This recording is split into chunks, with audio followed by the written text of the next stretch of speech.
Markus pasal yang kelima ayat yang ke-21 sampai 43. Bapak Ibu kita tahu bersama bagaimana Yairus, kepala rumah ibadat, anaknya yang sedang sakit pada waktu itu bahkan mati saudara, dibangkitkan oleh Tuhan, disembuhkan oleh Tuhan. Dan saat ini kita akan sama-sama belajar saudara, apa saja yang dilakukan Yairus saudara, sehingga turunlah belas kasihan Tuhan terhadap Yairus sehingga Yesus menyembuhkan anaknya saudara. Yang pertama saudara, di dalam ayatnya yang ke-22, Yairus datang sujud tersungkur menyembah Tuhan saudara.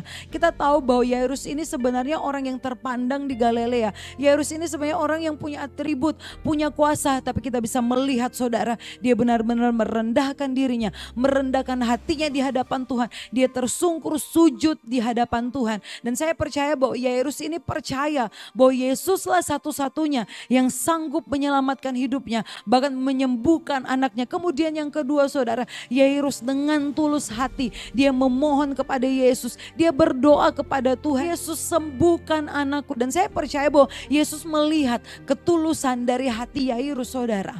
Nah yang ketiga, apa yang dilakukan Yairus? Yairus berjalan bersama dengan Yesus. Ini juga harus ada dalam setiap kehidupan kita anak-anak Tuhan. Berjalan bersama Tuhan, berjalan bersama Yesus. Andalkan Tuhan saudara yang dikasihi Tuhan. Jangan sampai kita mengandalkan diri kita, mengandalkan kekuatan kita. Karena kalau kita mengandalkan kekuatan kita tidak mampu, bahkan kita tersesat saudara. Tapi kita melihat Yairus, dia berjalan bersama dengan Yesus. Kemudian yang keempat, Bapak Ibu Saudara yang diberkati Tuhan, apa yang dilakukan Yairus saudara? Yairus sabar menantikan waktu dari Tuhan.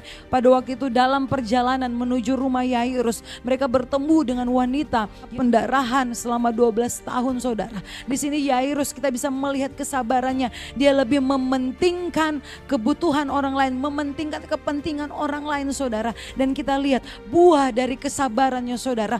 Anaknya disembuhkan, anaknya dipulihkan, dibangkitkan oleh Tuhan. Dan pada waktu itu ketika mereka sampai di rumah Yairus, Yesus katakan kepada anaknya, talitakum, yang artinya apa? Bangunlah, bangkitlah saudara yang dikasihi Tuhan. Nah Bapak Ibu Saudara yang diberkati Tuhan, sering kali dalam kehidupan kita juga membutuhkan ini, kata ini talitakum, satu kata yang penuh kuasa tapi membangkitkan setiap kehidupan kita. Bangkitlah, bangunlah hai orang-orang yang tertidur, yang mati rohani, bangkit dan bangunlah saudara yang dikasihi Tuhan. Bangkit, bangun, menjadi terang. Dan saya percaya Tuhan yang akan selalu menolong setiap kehidupan kita kalau kita terus mengandalkan Tuhan di dalam setiap kehidupan kita pribadi lepas pribadi. Puji bagi nama Tuhan, Tuhan Yesus memberkati.